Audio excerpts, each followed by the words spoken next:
So I guess I called my mom on the way up to remember because I always forget how old I was. My dad, who I didn't really know, and I found kind of little before he did die, but he slid. I don't know. I believe it was his elbow on the inside, and I didn't see it or nothing, but I saw the aftermath of it. It was blood all over a kitchen floor, and that was my first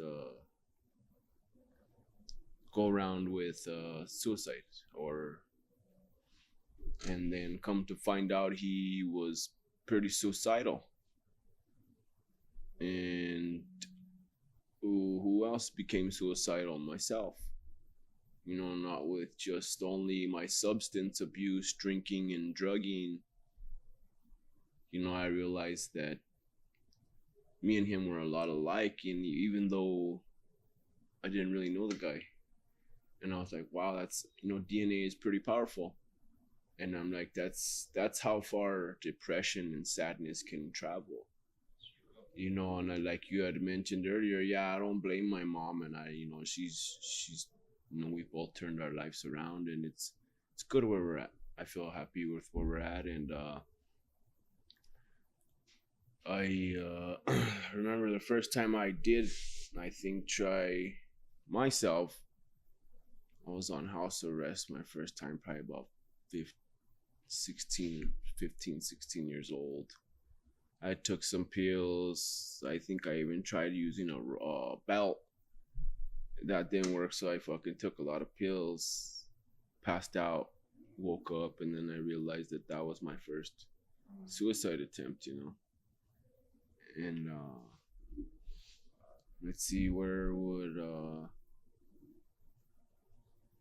let's go ahead and skip to probably my separation from the mother of my kids. I'd say even 2 years before that, I slipped got some stitches here on my inside of my elbow. I barely missed a vein. That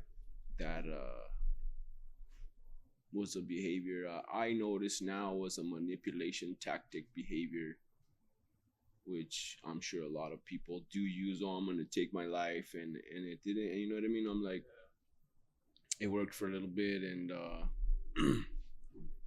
when we did finally separate, and 2 years later, I still tried killing myself. I was drinking. I had my 357. I actually wrote a little bit about it in the song I made for my mom. It's called "Dear Mom" by Mr. Scrooge. MR money sign SCREWG. Um, I let off 2 shots in the air, and somehow I don't know how the hell she got off down off the porch that fast, but she did. And before I got to the third one, she was there wrestling the gun from me. And as I thought about it, I was all, I'm gonna shoot her. I'm trying to kill myself. So I just let go of the gun, and I was like, what the fuck? I couldn't believe it. I'm like, I love it. Imagine sitting, you know what I mean? How much more worse I would have felt if I would have shot my mom's head off in the process of trying to shoot my own fucking head off. Excuse my language, but that's not really where it stopped. I finally, like I said, I was a rolling cocktail. If it was free, I was free to do it. And I kind of leaned more towards drinking a little bit after that. I was like, you know what? Since God doesn't want me like that, I'm just drink myself to death. You know what I mean? I'm like, I'll find a way to get there somehow. And maybe it's slow, painful, but I'm like, I'm gonna do it. And I tried it, and it still didn't work. But I'm like, but I'm here, obviously, and it's just like, but where it took me, and of course, it was a breakup. You know what I mean? And it always gets that. Always seems to get me, and now I've learned. That's why I'm glad the topic is self-awareness and self-love. Yeah. Because it taught me to love myself. I had what was it, 2019, before I did my EA, when I got locked up, I went on a high-speed chase, standoff. I almost made them shoot me. And I had a whole year. Like I said, that was my 5th DWI, and I thought about it, and I was like, damn, bro, you're still trying to kill yourself. I'm like, what the hell's wrong with you? I'm like, all for love. I'm like, what the fuck's wrong? I'm like, that's the worst drug there is, you know what I mean? But don't get me wrong, if love can be good, you know what I mean? If it sprouts out and you take care of each other right and you grow, it will be all right. And that's what it helped me realize, you know what I mean? I can't hate her, you know, my ex for drinking around me, and you know what I mean? It was me. I mean, it was hard having to taste liquor on her breath, you know what I mean, after a while, but I was like, I shouldn't have joined her. I should have stuck to my guns and stayed sober, but at the same time, it really helped me dive deeper into myself. Of course, I had no choice but to sit in jail for a year, and I became I was like the leader of a Bible study group in there. I kind of passed my time. I got in the kitchen, work, you know what I mean, to get out and stuff. And I really thought about it, and I'm like, well, how I even took so many classes in there, like substance abuse courses and stuff. I even got some certificates and stuff, you know. And I'm like, well, I gotta nip this in the bud, because I've gone to counseling. I've done everything that everybody could possibly do to try to make me snap out of it, and it took for me to sit there and really reflect on how I got there. It was nobody else's fault but my fault. And I realized nobody's gonna come and save me but me. I have people that care for me, but I pushed them so far away that they're not gonna come back. And the ones that, you know, if you have real people there, they will come back. If they're really your people, they will come back to you. They'll come back even stronger. Those bonds will come back, and it's been crazy, you know, since I've learn how to love myself better instead of going and drinking. Or, you know, I still have I'm still, you know, human, you know, maybe if it's not drinking or something, you know what I mean, it's something, you know, but it's not to where it's gonna harm me though, you know what I mean? Like now it's more productive than destructive. Of like, I'll go to the gym, I'll go write a song, I'll paint, I'll get creative with it, and instead of just spinning my wheels again, you know, it's just, you know, like I said, it's been a long, hard walk to be able to give myself this self-love and walk in my light, you know. And it's like, I've lost a lot, but like I said, if they're really my people, they should be happy for me.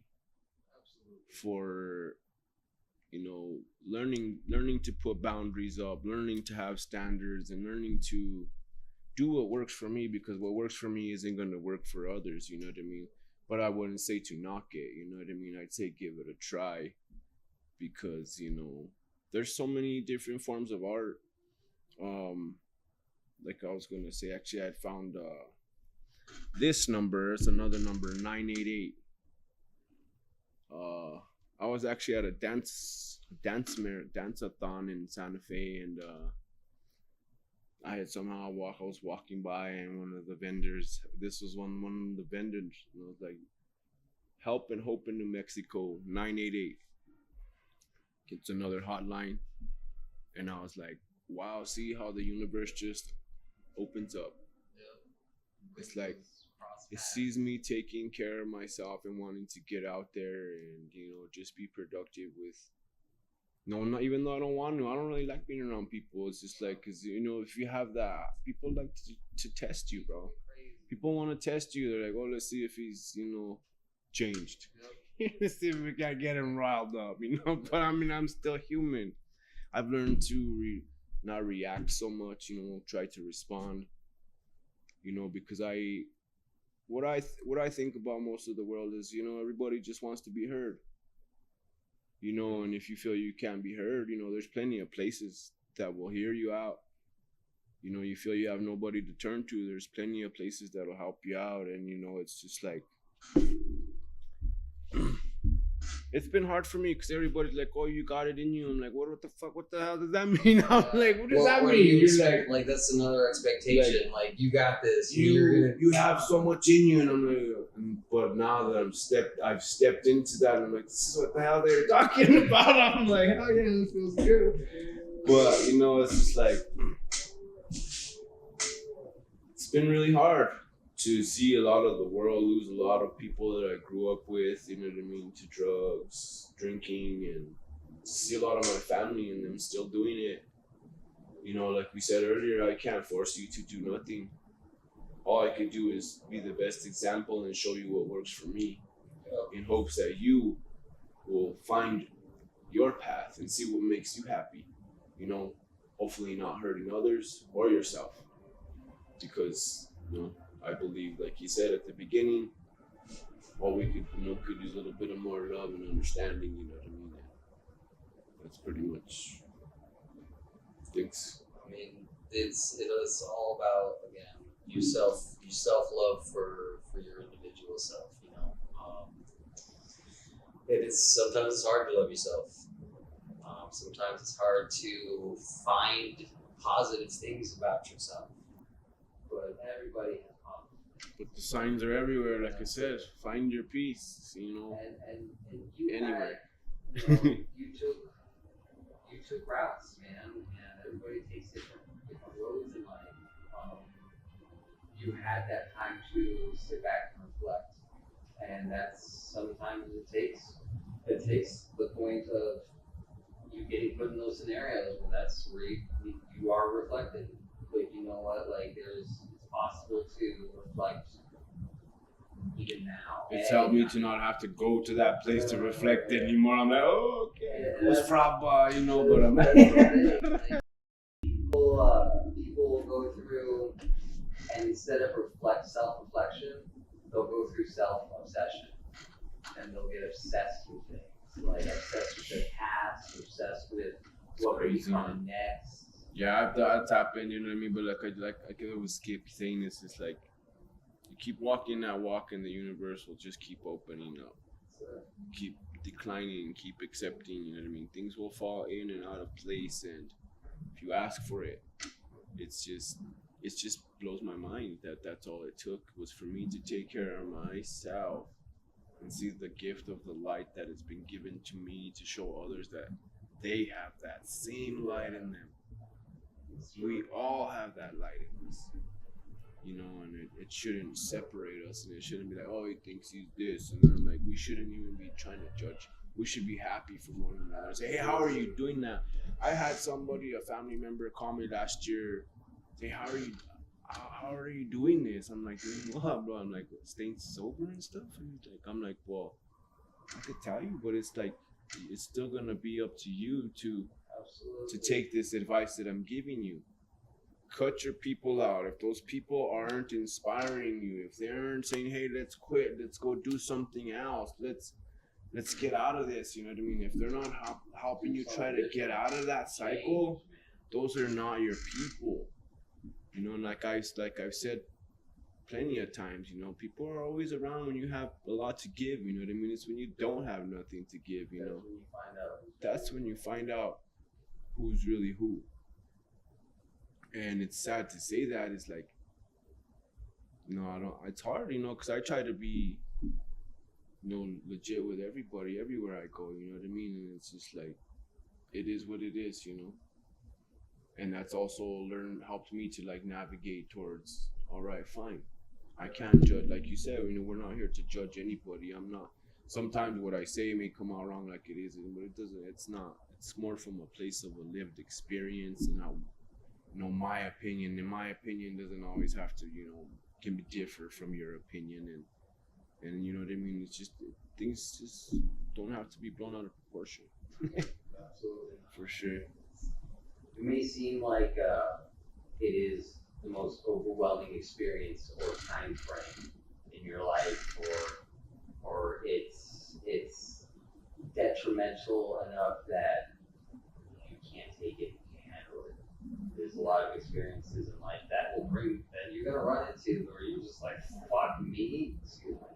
For you're gonna be like, gosh, man, like I can't take it. But again, there's places that will hear you out for your struggles. There's things to do that you can release your energies. Artwork for drawings. Like I'm not saying you have to be an artist and you get a canvas. I mean, shit, man, do some stickman cartoons and do something. Start somewhere. Music is great, and outlet, exercise, like you said, going to the gym, anything that makes you feel happy.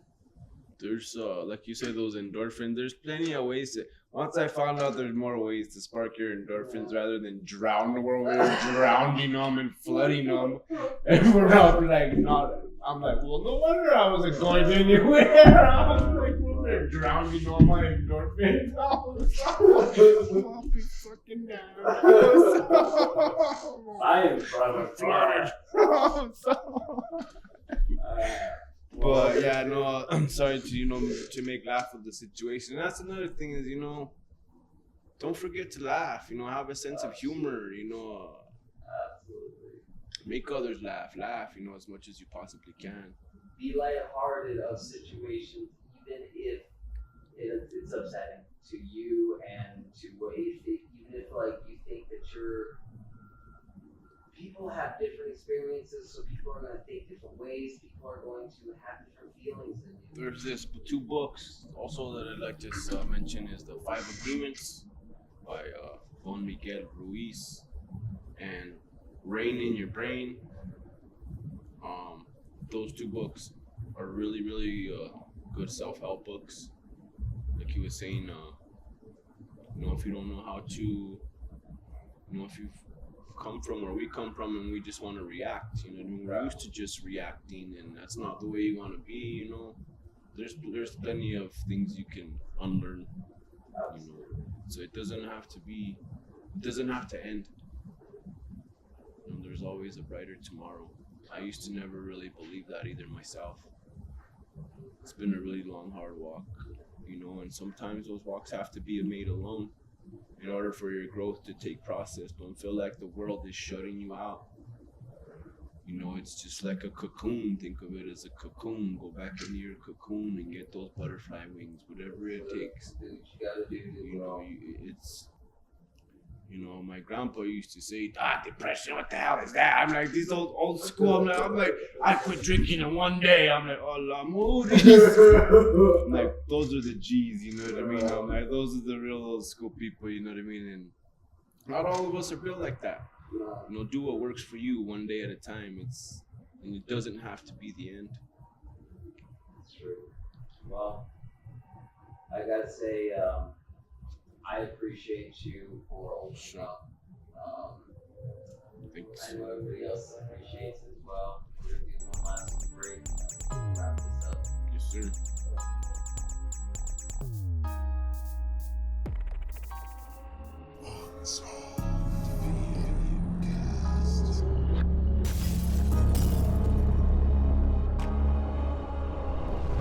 Once again, man, thank you for releasing, letting us know about your experiences, telling us about your experiences, and number one, thank you for getting a hold of me and definitely. Thanks for having me. Letting us do this. Yes, sir. It's crazy how the universe works itself. Maybe less than a year and a half, less than a year ago, maybe a year ago. We basically didn't even know each other. Yes, sir.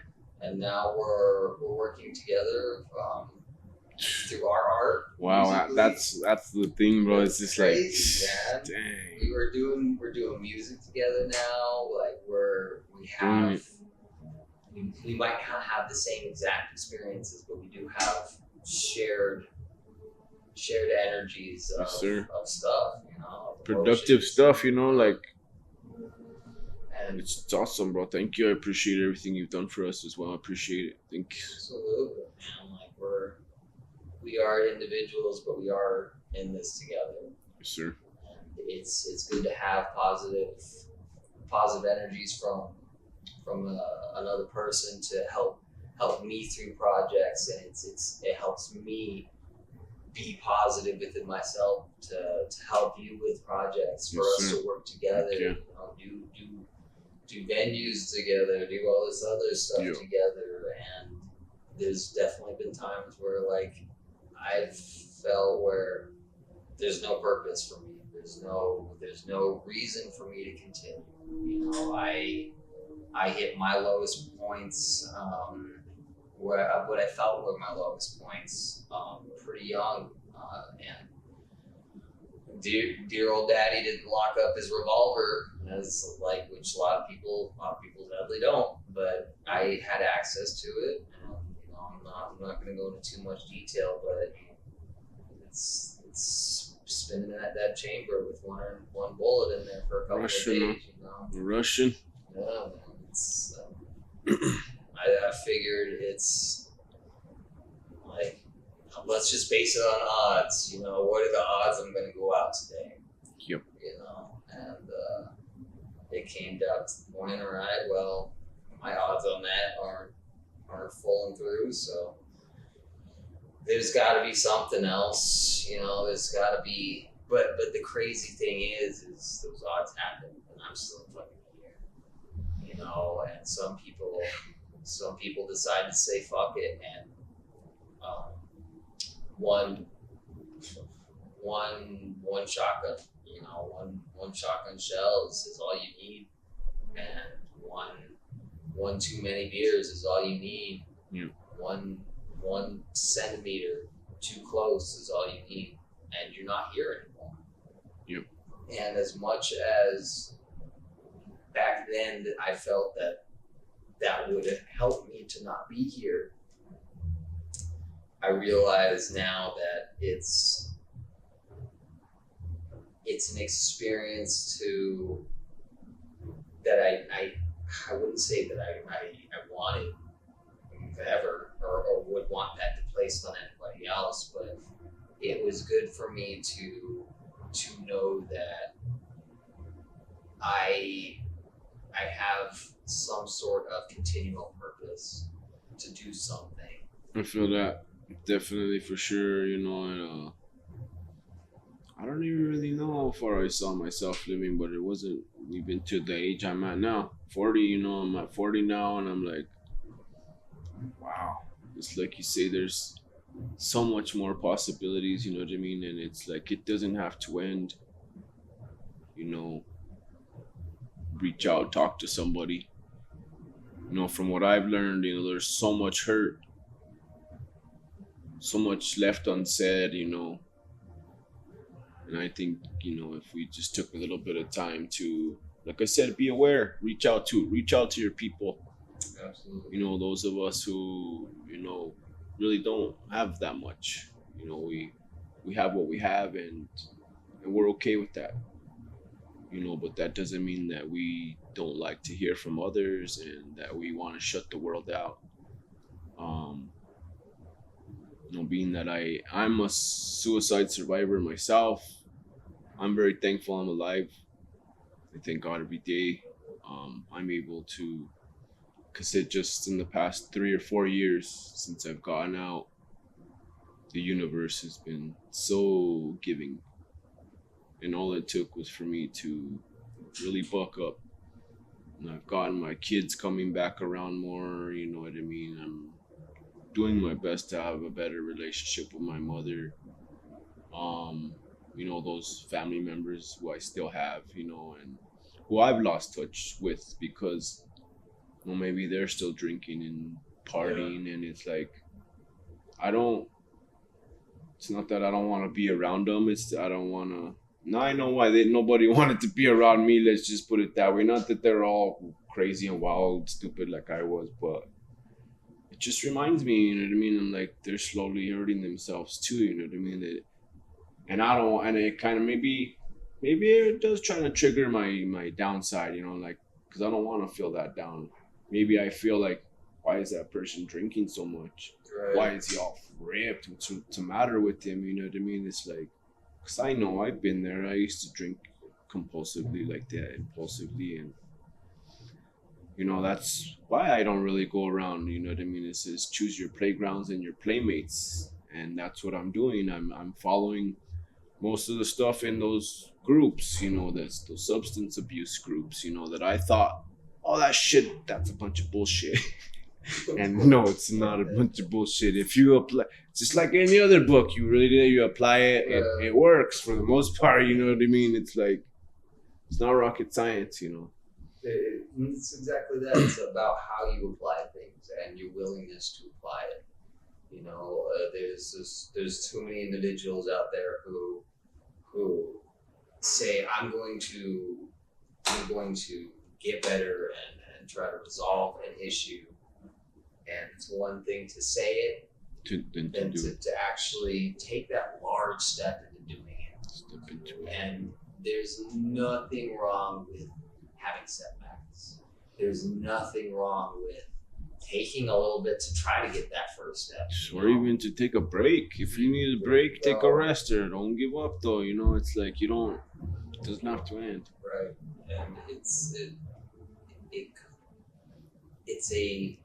a rotating cycle, and you, like you said, man, pick your playground, pick who you want to hang around with, because there are family members, friends, associates, people who you work with that will want to bring certain energies into your life, or certain substances, or certain somethings. And it's not like you said, it's not like you don't want to just like shut them off and be like, well, you know, you go the fuck over there and I'm going to go over here. It is just a matter of like, you want the best for somebody, but are you going to have an individual who can't want the best for themselves affect how you're going to grow within yourself and help grow around others around you? Sure. There's people who will bring you down.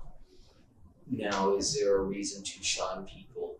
Absolutely not. People are going to go through problems all the time, and there are individuals who are going to be in that hole and stay in that hole, whether it's through choice or whether it's just through negative actions and reactions within their life. But there's no reason to shun people and lock them out.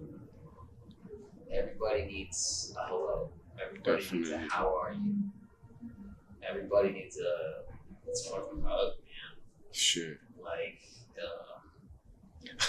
It's funny you say that. It reminded me of one of my exes. Like, she wasn't a shaker, she was a hugger. I was like, whoa.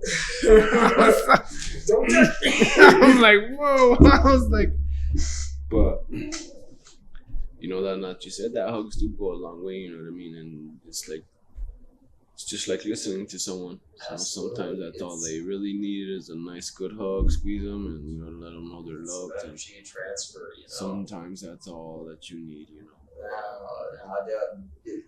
Especially growing up, and you gotta be hard. You know, I gotta don't touch me. You know, my homies, we just fist bump. Like, you know, like don't like after. But it's just like, you know, there is a connection. Like, sure. I'll bring a homie in, you know, because I know what it is to feel like lost and stuff. I know what it is to feel out and put good energy in the world, into the universe, because people gave me good energy, so I try to give them back. Because they're paying it forward, pretty much, basically. You know, it's just like, I wish I'd have known that a lot sooner. You know, it's just like, dang.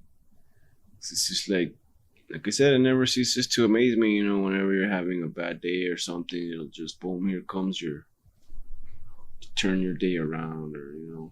And but that's why, like I said, that's why we are here to do this episode, is to talk with whoever will listen. You know, whoever wants to listen, whoever wants to share, and whoever needs help with just listening or else talking to somebody. You know, we want you to know that we've been through the situations before. We're probably going to go through them again. And we're going to be on highs, we're going to be on lows. But we know that we're here to grow. And the only way to grow is to go through some bullshit, man. Yep. So, once again, Mr. Scrooge, Thank you for dropping in on Unsolved Yes, sir. Studios, Unsolved Docked. FearCast. We are doing it up, Yes, sir. but we are bringing positive energies to everything else. And this is a project that I am really glad you brought up, and another project that I'm glad that we got to do together. Yes, sir. We got a lot more going. Got it. Okay. More to come. More to come, ladies and gentlemen. That's it. Shout. Yes, sir.